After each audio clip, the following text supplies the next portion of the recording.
Hello दोस्तों, मैं सुजीत आपका अपने YouTube channel study time with SK Jeet में आपका स्वागत करता हूं। मैं आपके लिए लेके आया हूं 6 सितंबर 2023 कुमार गौरव सर की फूल पत्ती वाली क्लास का फुल रिवीजन। यदि आप चैनल पे नए हैं तो चैनल को सब्सक्राइब कर दें और बेल आइकन दबाना ना भूलें, जिससे आने वाली प्रत्येक वीडियो आप तक पहुँच सके। इस क्लास के बाद इसकी PDF आपको टेलीग्राम पर मिल जाएगी, जिसका लिंक हमारे चैनल के डिस्क्रिप्शन बॉक्स में दिया हुआ है। आज का पहला प्रश्न है, हाल ही में पारंपरिक चिकित्सा पर गुजरात घोषणा पत्र किसने जारी किया?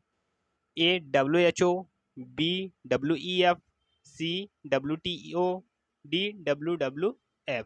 तो इसका सही आंसर हो जाएगा आपका ऑप्शन ए WHO।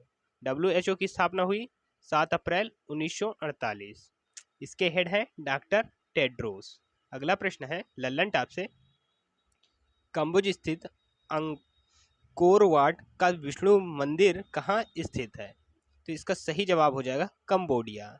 अगला है गदर पार्टी की स्थापना कब हुई? तो इसका सही आंसर हो जाएगा 1913 में लाला हरदयाल सिंह और सोहन सिंह भाखड़ा ने किया। अगला प्रश्न है, नील नदी का वरदान किसे कहते हैं? तो इसका जवाब हो जाएगा मिश्र। पानी में घुलनशील विटामिन कौन से हैं? तो इसका सही जवाब हो जाएगा बी और सी। अगला प्रश्न है, हाल ही में दुनिया के पहले AI एंट्री ड्रोन सिस्टम इंद्रजाल का अनावरण कहाँ किया गया? ए मुंबई, बी बेंगलुरु, सी हैदराबाद, डी अहमदाबाद। तो इसका सही जवाब हो जाएगा आपका ऑप्शन नंबर सी हैदराबाद। निर्माण किया गेने रोबोटिक फर्म ने। लल्लन टॉप से प्रश्न है, एशिया की सबसे लंबी नदी कौन सी है? तो इसका सही आंसर हो जाएगा यांग टिसी क्यांग। पृथ्वी के फेफड़े किसे कहते हैं? तो इसका जवाब हो जाएगा अमेजन वर्षावन को। अगला है, किस आंतरिक राष्ट्रीय जलमार्ग के द्वारा ब्रह्मपुत्र नदी में सादिया से डुबरी को जोड़ा जाता है? तो इसका सही जवाब हो जाएगा नेशनल वे 2। अगला प्रश्न है, कर्क रेखा को 2 बार काटने वाली कौन सी नदी है? तो इसका जवाब हो जाएगा माही नदी। मकर रेखा को 2 बार काटने वाली नदी कांगो। और विषुवत रेखा को 2 बार काटने वाली कौन सी नदी है? तो इसका सही जवाब हो जाएगा लिम्पोपो नदी। अगला प्रश्न है, इसका थोड़ा मिस प्रिंट हो गया है तो इसको आप लोग समझिएगा। इसमें हो जाएगा, हाल ही में कनाडा से अंतरराष्ट्रीय क्रिकेट खेलने वाली पहली ट्रांसजेंडर क्रिकेटर कौन है? तो इसका सही आंसर हो जाएगा ऑप्शन बी। अगला प्रश्न है लल्लन टॉप से, तराइन का युद्ध किसने जीता? तो तराइन का पहला युद्ध 1191 में होता है। इसमें विजेता रहते हैं पृथ्वीराज चौहान, जबकि दूसरा तराइन का युद्ध 1192 में होता है। इसमें विजेता रहता है गौरी। अगला प्रश्न है, रेमन मैग्सेसे अवार्ड पाने वाले पहले व्यक्ति कौन थे? तो इसका जवाब हो जाएगा विनोबा भावे। अगला प्रश्न है, अंतरराष्ट्रीय न्यायालय का मुख्यालय कहाँ स्थित है? तो इसका सही जवाब हो जाएगा द हेग। अगला प्रश्न है, किस संगठन का मुख्यालय ग्लैड स्विट्जरलैंड में स्थित है? तो इसका सही जवाब हो जाएगा WWF का। अगला प्रश्न है, हाल ही में भारतीय उद्यमिता विकास संस्थान ने doctor VG Patel memorial award 2023 के लिए किसे नामित किया? A Shanta Thottam, B Shaktikanta Das, C Satyajit Majumdar, D Ravi Kannan. तो इसका सही जवाब हो जाएगा आपका option C Satyajit Majumdar. Lallantop से प्रश्न है, शू नहर किन 2 जल भागों को जोड़ती है? तो इसका सही जवाब हो जाएगा सुपेरियन और ह्यूरान। अगला प्रश्न है, राष्ट्रीय महिला आयोग की पहली अध्यक्ष कौन है? तो इसका जवाब हो जाएगा जयंती पटनायक। अगला प्रश्न है, राउफ नृत्य किस राज्य से संबंधित है? तो इसका जवाब हो जाएगा जम्मू कश्मीर से। अगला प्रश्न, हाल ही में प्रारंभ में अडॉप्ट ए हेरिटेज 2.0 प्रोग्राम का पहला संस्करण कब लॉन्च किया गया? ए वर्ष 2017, बी वर्ष 2018, सी वर्ष 2019, डी वर्ष 2020। तो सही जवाब हो जाएगा आपका ऑप्शन ए वर्ष 2017। लल्लन टॉप से प्रश्न है, काला जार रोग किस कारण होता है? तो इसका जवाब हो जाएगा परजीवी के कारण। अगला है, विडाल टेस्ट किस रोग में किया जाता है? तो इसका जवाब हो जाएगा टाइफाइड। अगला प्रश्न है, प्रतिवर्ष राष्ट्रीय शिक्षक दिवस कब मनाया जाता है? ए 3 सितंबर, बी 4 सितंबर, सी 5 सितंबर, डी 6 सितंबर। तो इसका सही जवाब हो जाएगा ऑप्शन सी 5 सितंबर। लल्लन टॉप से प्रश्न है, सत्रिया नृत्य किस राज्य से संबंधित है? तो इसका आंसर हो जाएगा असम से। अगला प्रश्न है, GST भारत में कब लागू हुआ? तो इसका सही जवाब हो जाएगा 1 जुलाई 2017 को। समिति थी विजय केलकर समिति।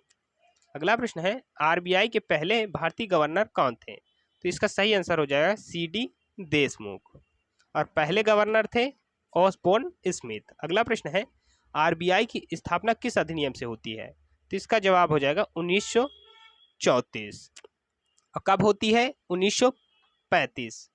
समिति का नाम है यंग हिल्टन समिति, इसे शाही आयोग भी कहते हैं। अगला प्रश्न है हाल ही में शिक्षा मंत्रालय और कौशल विकास मंत्रालय ने छात्रों, शिक्षकों और उद्यमियों को सशक्त बनाने के लिए किसके साथ साझेदारी की? ए मेटा, बी माइक्रोसॉफ्ट, सी अमेजन, डी गूगल। इसका सही जवाब हो जाएगा आपका option A Meta. Lallan top से प्रश्न है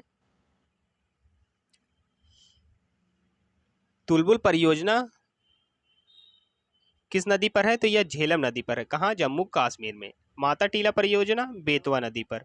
अगला प्रश्न है पर्यावरण का संरक्षण तथा संवर्धन और वन्य जीवों की रक्षा संविधान के किस अनुच्छेद में है? तो इसका सही जवाब हो जाएगा आर्टिकल 48A। अगला प्रश्न है ग्राम पंचायतों का गठन संविधान के किस अनुच्छेद में है? तो इसका सही जवाब हो जाएगा अनुच्छेद 40 में।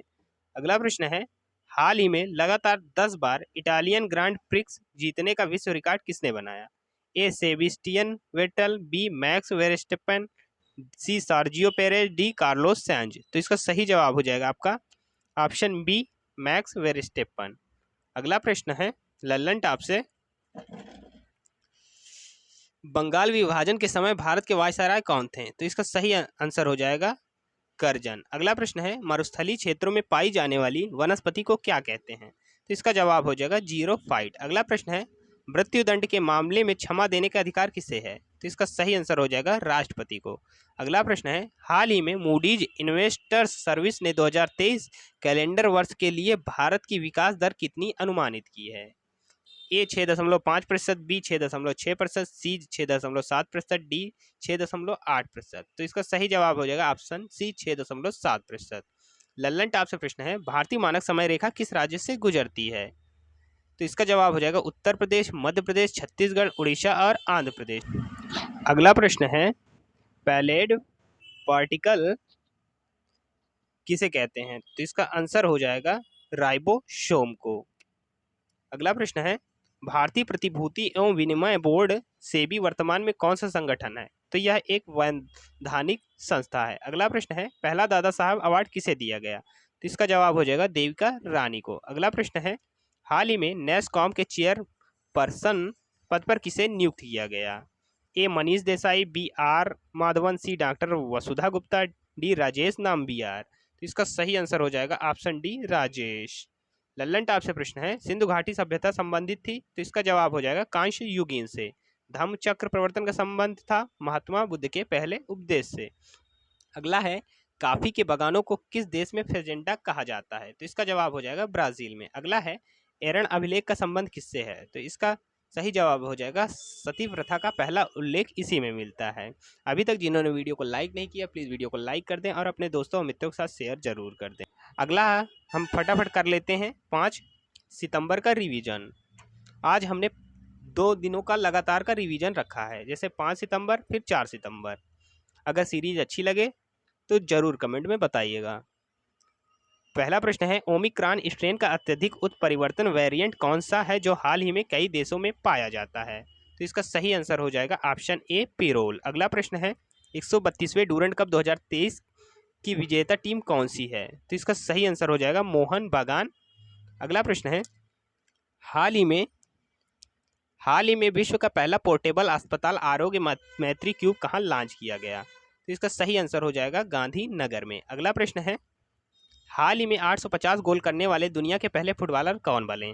तो इसका सही जवाब हो जाएगा क्रिस्टियानो रोनाल्डो। अगला प्रश्न है अमेरिकी कंपनी कॉनिंग इंक भारत की पहली गोरिल्ला ग्लास मैन्युफैक्चरिंग फैसिलिटी कहाँ स्थापित करेगी? तो सही जवाब हो जाएगा तेलंगाना में। अगला प्रश्न है हाल ही में जलवायु अनुकूल कृषि पर G20 तकनीकी कार्यशाला कहाँ प्रारंभ की गई? तो इसका सही आंसर हो जाएगा ऑप्शन आपका ए हैदराबाद में।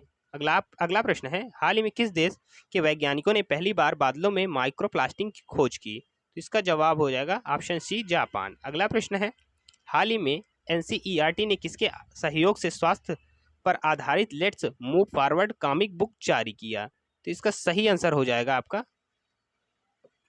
आपका ऑप्शन बी, यूनेस्को। अगला प्रश्न है, हाल ही में केंद्रीय शिक्षा मंत्री धर्मेंद्र प्रधान ने किसे डीम्ड यूनिवर्सिटी का दर्जा प्रदान किया है? तो इसका सही आंसर हो जाएगा एनसीईआरटी को। हाल ही में दुनिया के सबसे ऊंचे लैंडमार्क साइन का गिनीज वर्ल्ड रिकॉर्ड बनाने वाला हट्टा साइन कहाँ स्थित है? तो इसका सही आंसर हो जाएगा ऑप्शन डी, यूएई। अब हम लोग 4 सितंबर का रिवीजन कर लेते हैं। यदि यह सीरीज अच्छी लगे तो कमेंट जरूर करिएगा। हाल ही में इसरो ने किस रॉकेट से आदित्य L1 का फर्स्ट का सफल प्रक्षेपण किया? तो इसका सही आंसर हो जाएगा ऑप्शन बी, PSLV C-57। अगला है, हाल ही में समुद्री तूफान हाईकुई ने कहाँ भीषण तबाही मचाई? तो इसका सही आंसर हो जाएगा आपका ऑप्शन ए, ताइवान। अगला प्रश्न है, हाल ही में भारतीय मूल के अर्थशास्त्री थर्मन षणमुगरत्ना किस देश के राष्ट्रपति चुने गए हैं? तो इसका सही आंसर हो जाएगा ऑप्शन बी, सिंगापुर। अगला प्रश्न है, हाल ही में अमेरिका स्थित ग्लोबल फाइनेंस पत्रिका ने किससे वैश्विक स्तर शीर्ष केंद्रीय बैंकर नामित किया? तो इसका सही जवाब हो जाएगा ऑप्शन ए, शक्तिकांत दास। अगला प्रश्न है, हाल ही में किस अमेरिकी राज्य ने अक्टूबर को हिंदू हेरिटेज मंथ घोषित किया है? तो इसका सही आंसर हो जाएगा ऑप्शन सी, जॉर्जिया। अगला प्रश्न है, हाल ही में किसे नवरत्न कंपनी का दर्जा मिला? तो इसका सही जवाब हो जाएगा राष्ट्रीय केमिकल एंड फर्टिलाइजर्स। अगला प्रश्न है, हाल ही में किस भारतीय को वर्ल्ड इनोवेशन अवार्ड मिला? तो इसका सही आंसर हो जाएगा सांता थोटम को। अगला प्रश्न है, हाल ही में G20 शेरपा की चौथी बैठक कहां पर प्रारंभ हुई? तो सही जवाब हो जाएगा ऑप्शन ए, नुहू। अगला प्रश्न है, हाल ही में भारतीय फिल्म एवं टेलीविजन संस्थान के अध्यक्ष पद पर किसे नियुक्त किया गया? तो इसका सही आंसर हो जाएगा आपका ऑप्शन डी, रंगनाथन माधवन। अंतिम प्रश्न है, हाल ही में किस देश की पुरुष और महिला हॉकी टीम ने हॉकी 5S एशिया कप 2023 का पहला संस्करण जीता? तो इसका सही जवाब हो जाएगा ऑप्शन ए, भारत। आशा करते हैं ये वीडियो आपको पसंद आया होगा। यदि वीडियो पसंद आए तो वीडियो को लाइक करें, शेयर करें और चैनल को सब्सक्राइब करना ना भूलें। धन्यवाद।